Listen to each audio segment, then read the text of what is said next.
Hello everyone. Today we are going to discuss the question paper format of our taxation subject. कल जो हमारा taxation का paper होने वाला है उससे रिलेटेड जो भी आपका पेपर फॉर्मेट आने वाला है उसके बारे में आज थोड़ा सा यहाँ पर डिस्कशन करेंगे.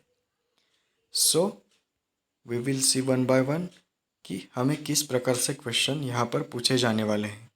आपका जो भी सेम 6 है उसमें सिर्फ आपको टैक्सेशन का सब्जेक्ट आता है. सेम 5th में आपको ऑडिटिंग था, अभी सेम 6 में टैक्सेशन का यहाँ पर आपको पेपर इंट्रोड्यूस किया गया है.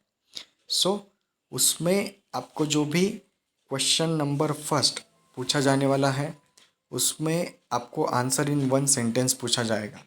आपको एक सेंटेंस में अच्छी तरीके से वहाँ पर जो भी कंसेप्ट पूछे जाएंगे जैसे कि असेसमेंट ईयर हो गया, प्रीवियस ईयर हो गया, इसके बारे में कई बार डेफिनेशन पूछे जाएंगे या एनी अदर टैक्सेशन रिलेटेड जो भी क्वेश्चंस होंगे वो वहाँ पर आपको पूछे जाएंगे. आईटीआर के बारे में पूछा जाएगा या टीडीएस क्या होता है इस तरीके से पूछा जाएगा.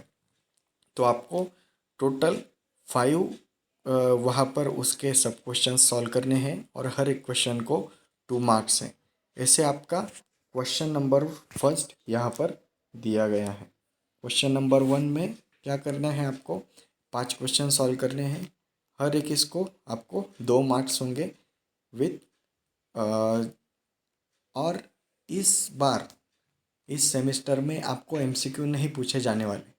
मैंने पिछली बार भी ऑडिटिंग के टाइम पे आपको एक लेक्चर थ्रू बताया था कि एमसीक्यू नहीं पूछे जाने वाले. तो इस बार भी टैक्सेशन के भी पेपर में एमसीक्यूज़ नहीं पूछे जाने वाले. आपको आंसर इन वन सेंटेंस ही वहाँ पर करना है. उसके बाद में आपका जो क्वेश्चन नंबर सेकंड है वहाँ पर आपको कुछ शॉर्ट नोट्स दिए जाएंगे. वो शॉर्ट नोट में से आपको 2 शॉर्ट नोट लिखने हैं. मतलब जितने भी शॉर्ट नोट दिए होंगे आइदर 3, 4 या 5 उसमें से 2 शॉर्ट नोट लिखने हैं. एक शॉर्ट नोट के लिए आपको 5 मार्क्स दिए जाएंगे. 5 मार्क के लिए एक शॉर्ट नोट है. ऐसे 2 शॉर्ट नोट्स आपको वहाँ पर सॉल्व करने हैं. ठीक है. सो ये फर्स्ट 2 क्वेश्चन टोटली थेरोटिकल है. थेरोटिकल बेस होंगे. आइदर फर्स्ट या फोर्थ चैप्टर से ज़्यादातर क्वेश्चन पूछे जा सकते हैं. और जो भी बीच के आपके चैप्टर से जो प्रैक्टिकल प्रॉब्लम से रिलेटेड है जैसे कि आपका ग्रॉस टोटल इनकम क्या होता है, उसके बाद में आपका इनकम फ्रॉम सैलरी के कंसेप्ट पूछ सकते हैं. इस तरीके से थेरोटिकल क्वेश्चन वहाँ पर पूछे जाएंगे. मैंने थेरोटिकल के भी जो आईएमपी क्वेश्चन हो सकते हैं वो भी आपको ग्रुप पर सेंड किए हैं. उसके बाद में जो मेन आपका प्रैक्टिकल प्रॉब्लम रिलेटेड क्वेश्चन होता है that is your question number 3. Question number 3 में आपको टोटल 3 क्वेश्चंस दिए जाएंगे.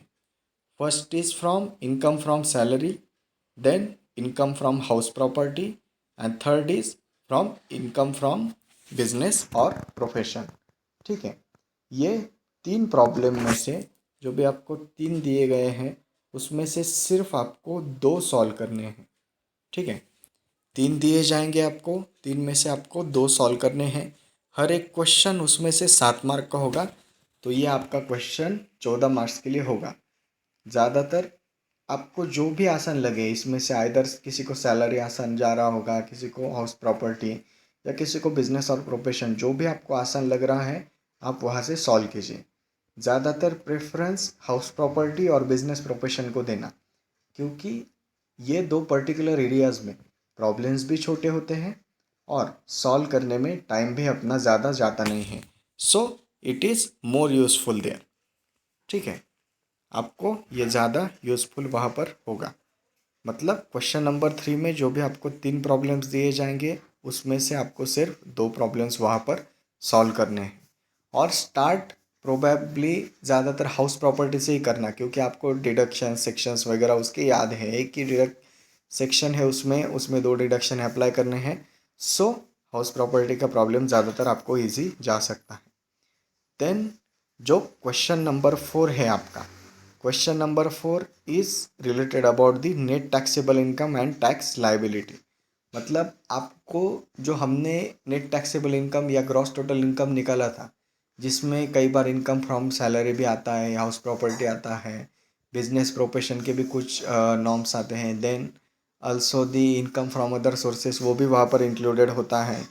तो ये सभी चीज़ें उसमें इनडायरेक्टली इंक्लूडेड होंगी।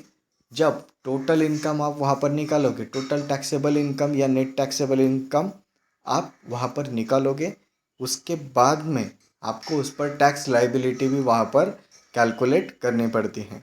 सो इस प्रकार से आपको ये सभी प्रॉब्लम सॉल्व करने, मतलब पूरे क्वेश्चन पेपर में you have to only see 3 problems, ठीक है। किसी को कैसे होता है कि थ्योरी का बहुत अच्छे से प्रिपरेशन होता है, तो वो थ्योरी को प्रेफर कीजिए। कुछ कुछ बच्चों को जो प्रैक्टिकल होता है उसमें वो बहुत अच्छे होते हैं, तो वो प्रैक्टिकल प्रॉब्लम से सॉल्व करना।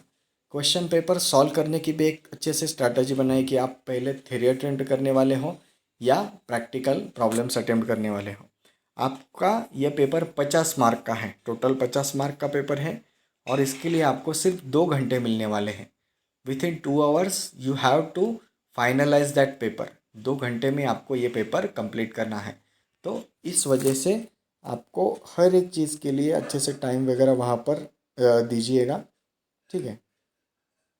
देन अगर देखा जाए, जैसे मैंने बोला कि 3 प्रॉब्लम सॉल्व करने हैं, छोटे छोटे वाले जो 2 प्रॉब्लम्स है 7-7 मार्क के, वो पहले ख़त्म कर दीजिएगा।